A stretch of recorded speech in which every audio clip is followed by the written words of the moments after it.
filles, j'espère que vous allez bien. On se retrouve aujourd'hui pour une nouvelle vidéo consacrée au parfum parce que c'est un thème que j'aime beaucoup, j'en ai un petit peu et j'ai envie de voilà, mettre un peu l'emphase sur certains produits et faire une sélection pour cet automne parce qu'on me pose régulièrement la question en MP et là j'ai 5 parfums très différents les uns des autres, donc je pense que ça peut plaire à une grande majorité de personnes. Alors, je vous ai déjà parlé de 3 de ces parfums, que ce soit sur YouTube ou sur Instagram. En revanche, j'en ai 2, je crois que j'en ai pas encore parlé. Euh, je vais commencer par lesquels? Je vais commencer par le premier parfum dont je n'ai jamais parlé. C'est celui-ci. Alors, c'est Boudoir de Vivienne Westwood. C'est un parfum qui ne se trouve pas malheureusement dans les commerces en France. Il me semble l'avoir vu depuis très longtemps dans un duty-free, mais je sais qu'il est vendu en Angleterre, ça, il n'y a pas de problème, dans les magasins type Lafayette, les Harrods et compagnie, mais en France, je ne crois pas. Par contre, il se trouve très facilement en e-shop et forcément, il y a des promotions, donc c'est assez intéressant. Alors, ce parfum, bon, déjà je vous montre le flacon. J'avais beaucoup aimé le packaging, c'est pour ça à la base qu'il m'avait plu. J'avais lu une... pardon, je mets ça devant mon visage, c'est pas très cool.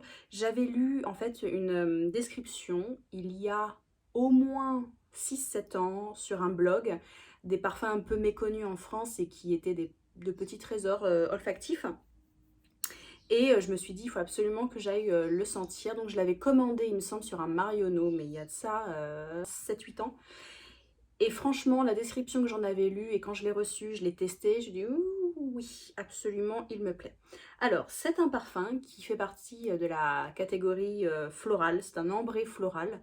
Moi, quand j'ai lu les descriptions, j'y ressens pas vraiment les notes, en fait, qui sont annoncées. Par contre, le nom Boudoir, oui, effectivement, c'est un très beau parfum. Alors, c'est un parfum qui est un peu épicé. On va dire qu'il a une base ambrée, une base épicée parce qu'il y a de la cardamome, vous avez de la cannelle, vous avez du santal et vous avez de la coriandre. Donc moi, je sens, j'en ai mis ce matin parce que ça faisait longtemps que je ne l'avais pas porté. J'y sens vraiment effectivement ce côté boisé, ce côté ambré, mais il a en note de cœur et en note de tête beaucoup de notes florales en fait, donc un ambré floral. J'aurais plutôt dit épicé floral personnellement, mais bon après chacun son avis. On sent la fleur d'oranger, il y a du souci, il y a de la jacinthe il me semble, de l'iris. Enfin bref, je vais pas vous donner toutes les notes parce que chacun il ressent un peu ce qu'il a envie d'y ressentir tout simplement. La couleur est assez démonstrative de ce qu'on peut ressentir. Moi, je ressens vraiment l'effet boudoir, un côté un petit peu poudré. Poudré épicé, voilà, je pense que c'est le terme qui lui convient le mieux. Poudré épicé, j'y sens un peu de notes de fruits rouges. Alors, je ne sais pas du tout à quoi c'est dû.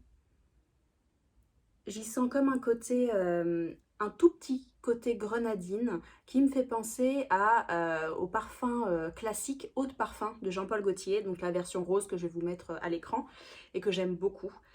C'est un parfum qui est méconnu. Si vous aimez le côté poudré épicé, vous allez l'adorer, je vous l'assure. Il me fait aussi beaucoup penser à Putain des Palaces de Étalibro d'Orange. Alors le nom est très subversif. Celles qui connaissent Étalibro d'Orange, vous savez qu'il y a de magnifiques créations comme Bijoux romantiques, qui est une sorte de chalimar encore plus épicé, qui est magnifique. J'en parlerai peut-être un jour dans les parfums terminés. Putain des Palaces, non, Putain des Palaces et Boudoir sont un peu dans la même catégorie, donc je pense sincèrement que si vous le connaissez, celui-ci vous devriez l'aimer. C'est un parfum que j'ai hésité à mettre dans la catégorie hiver, tout simplement parce qu'il a un côté enveloppant, dû à l'ambre, dû aux épices. Mais je trouve que sur une jolie veste en jean, quand il va commencer à faire froid en octobre, novembre, ça peut être hyper sympa, c'est le mot que je cherchais. Je vais m'en mettre un peu partout parce que vraiment il est très beau et il me semble que c'est mon deuxième flacon. Donc voilà. Bon, donc retenez bien ce nom, Boudoir de Vivienne Westwood. Si jamais vous le voyez passer en promotion et que vous avez envie de le tester, je suis sûre qu'il va vous plaire. Je rajoute aussi également qu'il a une note peut-être un petit peu caramel. Caramel, fruits rouges, floral. Très compliqué. Ça fait longtemps que je ne les ai pas décrits de parfum, mais je pense que vous avez un peu saisi l'idée. Donc si vous voulez un parfum très féminin, celui-ci rentre dans cette catégorie. Le deuxième parfum que j'ai sélectionné pour vous pour l'automne, pour le coup pour moi c'est le parfum d'automne par excellence, c'est un parfum chypré. J'en ai pas encore parlé ni sur YouTube ni sur Instagram. C'est un classique de la parfumerie, il s'agit d'un parfum Guerlain, c'est le Mitsuko, qui a été créé par Jacques Guerlain donc, en 1919. Il s'agit de l'un des premiers parfums chyprés de l'histoire de la parfumerie. Alors bon, c'est dans un flacon classique. Celui-ci c'est mon deuxième flacon, tellement je l'ai aimé. Il faut savoir qu'il existe Mitsuko en plusieurs concentrations. Vous avez l'eau toilette, l'eau de parfum, vous avez l'extrait évidemment. Moi je le porte en eau toilette parce que l'eau de parfum est trop sombre sur moi. La composition s'étouffe, je sais pas, je pense que c'est encore une histoire de pH comme je vous l'avais indiqué dans les précédentes vidéos. Je vous mets les fiches ici si vous voulez aller les voir. Mais c'est un parfum, pour moi, je n'étais pas du tout prédestinée à l'aimer, ne serait-ce que pour ses notes, parce que c'est donc un chypré. Dans les chyprés, vous allez avoir du vétiver, évidemment, de la mousse de chêne, et vous allez avoir en note de tête et en note de cœur de la pêche et de la rose. Pour moi, c'est vraiment ce que j'y sens, c'est un accord pêche-mousse de chêne. Il est indescriptible. J'y sens vraiment la pêche avec un côté un peu vétiver. Il faut vraiment aimer. Pour moi, j'avais toujours considéré que Mitsuko c'était un parfum pour dames, un parfum, voilà, pas de mon âge, pas pour les jeunes. Et malheureusement, c'est un parfum qui est de moins en moins porté justement par les moins de 40 ans, ce qui est fort dommage parce que quand vous portez ce type de composition, c'est une composition qui n'a pas vieilli depuis 1919. Elle est très bien conservée dans sa formulation, contrairement à Shalimar, qui même s'il est toujours aussi belle, pour moi, elle est un peu différente de ce que j'ai pu sentir par le passé. La tenue, pour moi, de l'eau toilette, elle est hyper bonne. C'est un parfum qui m'a ramené beaucoup de compliments, que ce soit dans les transports ou que ce soit au travail. Donc c'est vrai que dans le travail, en général, ça dépend des secteurs, mais on ne va pas porter des parfums qui sont trop étonnants. Enfin, en tout cas, moi, j'évite. Et Mitsuko, c'est parfait, c'est un classique, c'est un très joli cadeau. Voilà. Pour revenir à l'histoire de Mitsuko, j'avais été attirée par son origine et son histoire. Donc je vous le disais, c'était un parfum qui est très ancien, qui est antérieur même à la création de Shalimar. C'est une création qui a été initiée donc par Jacques Guerlain parce que l'Europe à l'époque, à la sortie de la Seconde Guerre mondiale, a connu un engouement terrible pour le Japon et la culture asiatique en général. Il faut savoir que Mitsuko, ça veut dire mystère, mystérieux. Mystère en japonais. Je pense qu'on n'est pas du tout dans les mêmes zones de création, mais on va avoir samsara, on va avoir opium. Tout ça, ce sont des parfums qui vont s'ouvrir à la culture asiatique par rapport aux européennes qui avaient envie de voyager à travers les parfums. Ce qu'il faut savoir également, c'est que, alors ce n'est pas le tout premier chypre de l'histoire, en revanche c'est la première fois qu'une molécule synthétique de pêche a été utilisée dans la parfumerie. Donc Jacques Guerlain est un précurseur pour ça, je vous en avais déjà parlé pour la création de Shalimar. Et d'ailleurs 2 ou 3 ans ou 4 ans plus tard, vous allez avoir la première molécule de vanille synthétique qui va être utilisée dans Shalimar. Donc c'est un monument olfactif du XXe siècle. Si vous ne le connaissez pas et que vous avez des a priori, ce que je peux comprendre, comme je vous l'avais déjà expliqué pour le numéro 5 et d'autres parfums sur YouTube, je vous conseille toujours d'aller le tester sur peau. Vous oubliez tous les préjugés que vous pouvez avoir et vous voyez vraiment l'évolution. C'est un parfum, aujourd'hui, dans les nouvelles créations, Alors bien sûr, en parfumerie de niche, vous allez avoir plutôt ce genre de composition, c'est-à-dire des choses qui sont peut-être mixtes ou assez vertes. Je pense au numéro 19, la version poudrée qui est remplie de galbanum et tout ça. Donc l'accord mousse pêche, ça fonctionne. Et c'est parfait pour l'automne. Voilà. Quand je pense à ce parfum, j'imagine des bottes cavalières, me demandez pas pourquoi. Voilà, c'est bon. Allez le sentir, vous me donnerez votre ressenti. Ensuite, je vais vous présenter 3 autres parfums dont j'ai déjà parlé. Donc je vais être peut-être un peu plus brève sur ce sujet. Il s'agit, alors je vais commencer par cette petite cologne, c'est une cologne Hermès, je l'avais présentée dans ma vidéo spéciale agrumes. C'est l'eau de mandarine ambrée, donc c'est une cologne. qui est de 100 millilitres. Alors aujourd'hui, à l'époque, les prix étaient quand même assez conséquents quand elle est sortie. Je pense que ça doit faire 10 ans maintenant. Et maintenant, bah, avec toutes les offres qu'on a sur Internet, le prix est quand même beaucoup plus accessible. C'est une colonne qui a une excellente tenue parce qu'on n'est plus sur une concentration d'eau de toilette à mon sens.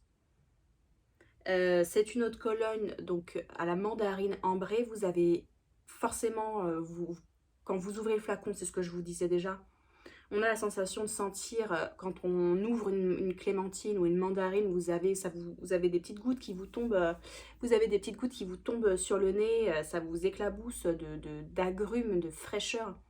Le zeste d'agrumes, c'est exactement ça, quand vous pelez une orange. Là, on reste sur la mandarine par contre, pas sur l'orange. Et par contre, ce qui va faire tenir cette odeur de mandarine, c'est le fond, les notes de tête qui vont être ambrées. Et c'est un excellent, c'est une super découverte. Et je trouve que pour des températures comme ça, si on reste aux alentours de 20 degrés, pitié s'il vous plaît, c'est très vivifiant, c'est très frais, ça a très bonne diffusion. Voilà, celle-ci je l'aime beaucoup. Je pense que vous ne pouvez qu'aimer. Pour celles qui connaissent toutes les marques comme Body Deli, qui m'en parlent beaucoup, des senteurs de citrus, de mandarine, etc. Ça, c'est fait pour vous à mon avis. C'est très très bien.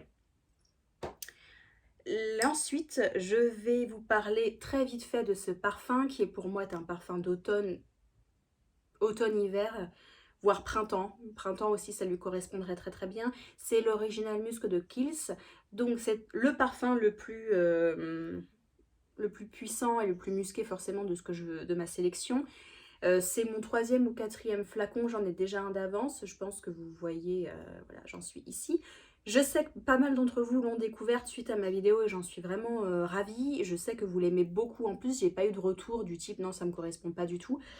Je vous disais que même si vous le sentiez moins au fil de la journée et que vous trouviez vraiment trop but de décoffrage, vous alliez recevoir plein de compliments. Et a priori, c'est ce qui se passe, donc je suis contente. C'est un des parfums avec Mitsuko qui plaît le plus. Parce que les gens ne sentent pas le musc, ils sentent en fait la base florale qui accompagne le musc. Donc quand vous sentez en fait comme ça la senteur, vous avez un musc animal. Donc je vous expliquais aussi dans ma vidéo, je vous mets l'affiche, la différence entre les muscs propres, les muscs blancs et les muscs sales, entre guillemets, les muscs animaux. Donc les muscs qui sont très lourds, très sensuels, très cuir. Celui-ci est pour moi l'un des plus beaux muscles parce qu'en plus ce n'est pas un prix de folie. Il me semble qu'on le trouve aujourd'hui entre 40 et 45 € pour la contenance. Il n'y a qu'une seule contenance par contre, c'est 50 millilitres. Elle existe aussi en huile de parfum. Je suis un peu moins fan. Celle-ci, j'ai rien à dire dessus, il est parfait.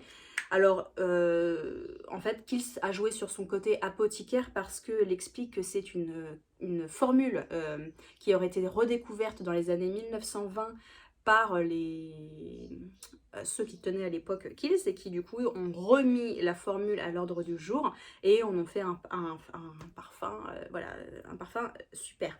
Il est beaucoup porté, il existe depuis très longtemps, j'espère qu'il ne va pas du tout. J'ai chaud, j'ai chaud.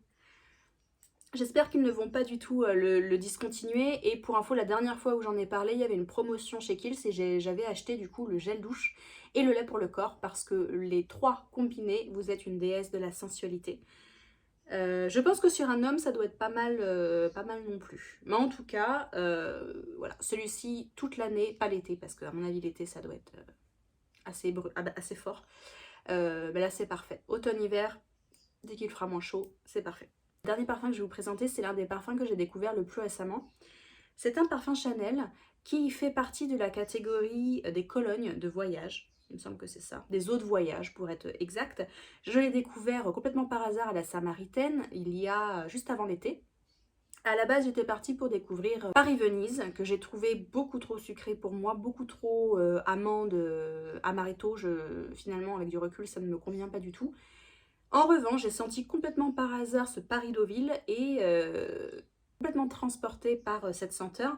C'est une senteur qui est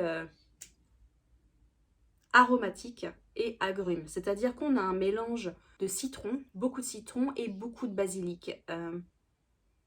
Au nez, c'est vrai que j'avais du mal à identifier, à mettre le nez, enfin à mettre les mots sur ce que je ressentais quand j'ai été lire la description. Après, effectivement, c'est du basilic et c'est des herbes.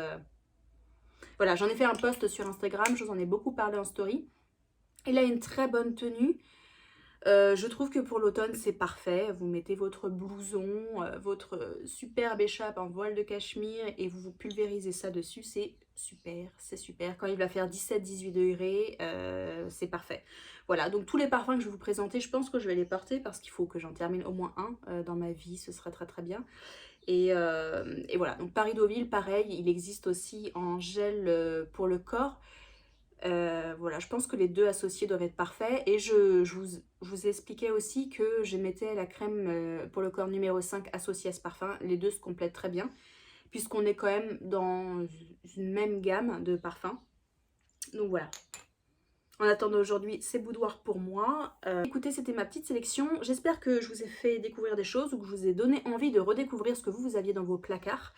Si vous cherchez des idées de cadeaux, n'hésitez pas à me laisser des commentaires. Je serais ravie de vous aider et de vous conseiller et de vous donner des références à sentir. Voilà. Quels sont vos parfums d'automne? Ça m'intéresse aussi parce que je peux éventuellement faire des découvertes même si je suis en no-buy actuellement. Je vous invite à me suivre sur Instagram. Je vous mets mon pseudo ici si ce n'est pas déjà le cas. C'est avec plaisir, je partage beaucoup plus de choses en story et sur Instagram. Laissez-moi un commentaire, mettez-moi un pouce vers le haut, blablabla, abonnez-vous. Moi je vous dis à bientôt pour une nouvelle vidéo. Bisous bisous.